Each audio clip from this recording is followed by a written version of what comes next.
اب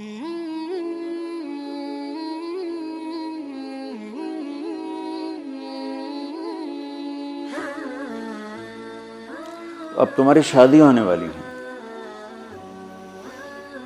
تو آنے والی کو دیکھو نا کتنی بڑی قربانی کر کے آ رہی ہے، گھر، ماں باپ، بہن بھائی، سہیلیاں، ماحول، ہر چیز چھوڑ کے وہ آ رہی ہے۔ تم آتے ہی اس کو کڑاہی میں ڈال دو تو اس کا کیا حال ہوگا؟ اور جتنی کوئی مشین قیمتی ہوتی ہے اس کی ڈائی اس سے بھی قیمتی ہوتی ہے۔ ڈائی سانچہ انگریزی میں ڈائی کہتے ہیں، اردو میں سانچہ۔ مرسڈیز کا جو سانچہ ہے جس میں مرسڈیز ڈھلتی ہے، وہ مرسڈیز سے زیادہ مہنگا ہوتا ہے۔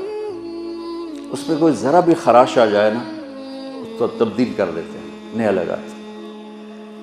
یہ جو 2-3 سال ایک ہی ماڈل چلتا ہے، کہ نیا ماڈل لانے کے لیے کروڑوں ڈالر پھر خرچ کرنے پڑتے ہیں، کہ نئی ڈائی بنانی ہوتی ہے، نیا سانچہ بنانا ہوتا ہے، اس لیے 3 سال ایک ہی ماڈل چلتا ہے۔ تو دنیا کی سب سے قیمتی مشین انسان ہے جس کا سانچہ ماں ہے، جس کی ڈائی ماں ہے۔ مرسڈیز کے سانچے پر خراش پڑے تو بدل دیتے ہیں، اور ماں بن گئی ہے بچی اور اس کے پیٹ میں بچہ ہے، سسر اس کو ڈانٹ رہا ہے، ساس اس کو ڈانٹ رہی ہے، نندیں اس کو ڈانٹ رہی ہیں، دیور اس کو ڈانٹ رہے ہیں، خامد اس کو ڈانٹ رہا ہے، تو ڈائی اندر میں تو پرزے ہو گئی نا۔ آج کل بچے پیدائشی ڈپریشن کا شکار ہیں، کہ ماؤں پر وہ تشدد ہوتا ہے ماحول، کہیں اس کا الٹ بھی ہو جاتا ہے لیکن وہ بہت کم ہے، کہ آنے والی بڑی زوردار ہوتی ہے، سارے نے بلا لیں گی، لیکن یہ بہت کم ہے۔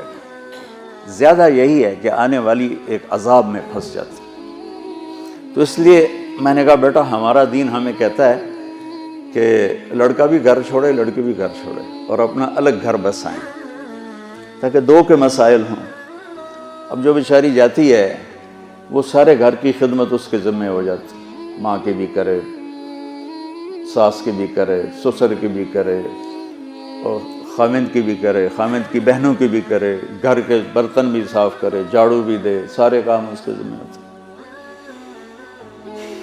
میں تمہیں پہلے بھی کئی دفعہ سنا چکا ہوں کہ اللہ تعالیٰ نے یہ ماحول کیسے آنکھوں پہ پٹی باندھ دیتا ہے، ٹھیک ہے؟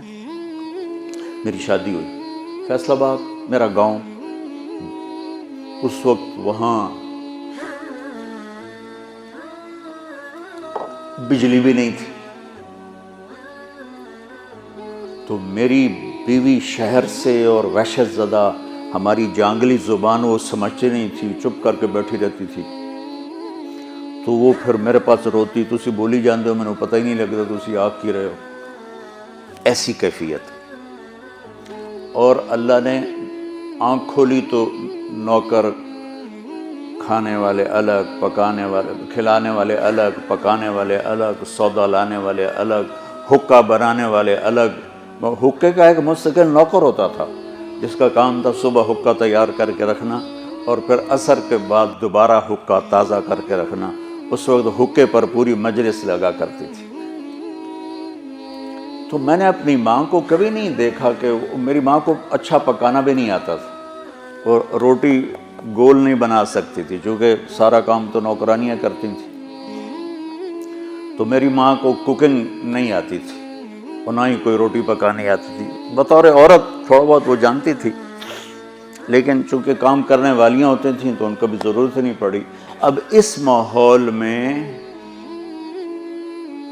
جرگا، پوری مجلس شورا بیٹھی ہے، پوری فیملی کی عورتیں اکٹھی ہیں، اور گفتگو کیا ہو رہی ہے؟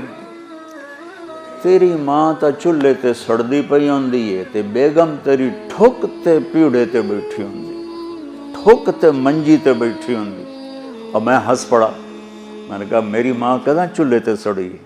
میں نے کہا میں ہمیں تا اسے ماں چو جمیا، میری ماں نو تو ہن تائیں پکاونا نہیں آمدا، تو کداں چولہے تے سڑی ہے جو میری بیگم جیڑی ٹھک تے بیٹھی تے ماں چولہے تے سڑدی پئی۔ میری ماں صرف نگرانی کے لیے جاتی تھی، کیا پک رہا ہے، کیا ہو رہا ہے، بس۔ یا جب کھانا تیار ہو جاتا تھا تو تو نوکروں کو تقسیم کرنا، ڈیرے والوں کو تقسیم کرنا، مہمانوں کو تقسیم کرنا، گھر میں اپنے ہمیں یعنی بچوں کو دینا. یہ ماحول ہے کہ سب کچھ ہوتے ہوئے بھی ڈیمانڈ ہے کہ اے بھی جھاڑو پکڑ کے شروع ہو جائے. تو دیکھو بیٹا، ایک منفی مزاج ہوتا ہے، جو ممبر پہ بیٹھے تو منفی ہوگا، جو گھر میں جائے گا تو ہوگا، جس جگہ جائے گا وہ الٹا ہی ہوگا. تو میں تمہیں اس سے نکالنا چاہتا ہوں کسی طرح.